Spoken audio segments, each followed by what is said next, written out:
প্রার্থী ছিলেন ডাক্তার দেওয়ান মোহাম্মদ সালাউদ্দিন বাবু, তিনি কিন্তু এখানে এসেছেন। একটু যদি কথা বলতে চাই সড়কের পরিস্থিতি এবং আজকের যে কর্মসূচি, সেটি কি মূলত কি কর্মসূচি, একটু যদি সংক্ষেপে বলতেন।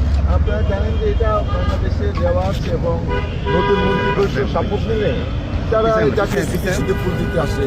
আজকে সেই কর্মসূচি এটা। আর আমি এখানকার স্থানীয় এমপি, আমার এটা দায়িত্ব, যেহেতু নেতারা সব আসবেন, মাননীয় প্রধানমন্ত্রী সহ মন্ত্রী পরিষদ সব সদস্য, অতএব আমার তো একটু দেখভাল করতেই হবে। যদিও প্রশাসনিকভাবে সমস্ত প্রস্তুতি সম্পন্ন, এটা জাস্ট একটা ফর্মালিটিস। প্রচুর নিরাপত্তা ব্যবস্থা করা হয়েছে। আজকে একটি ভালো দিন, শুভ দিন। আমি প্রত্যাশা করি নতুন সরকার ভালো কিছু করবে, যেটার জন্য জনগণ তাকিয়ে আছে, এবং এই সরকার ভালো করতেই হবে।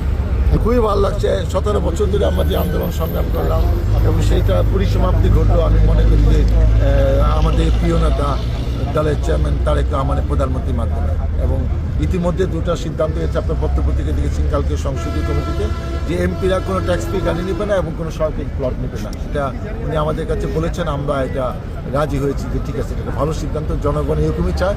একটা মানুষ যদি ট্যাক্স দিয়ে ট্যাক্সও গাড়ি কিনতে পারে, আমরা যদি অনেক টাকা খরচ করে এমপি হতে পারি, তাহলে কেন আমাদেরকে এই সুযোগ সুবিধা নিতে হবে? যেটা জনগণ চায় না সেরকম কাজ এমপিরা করবে না। এখনকার এইটাই আমাদের অঙ্গীকার। কি স্যার গাড়ি না সারি দিলেন কেন? আর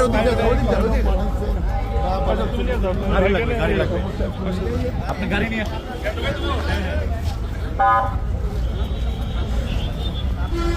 হ্যাঁ যান ভাই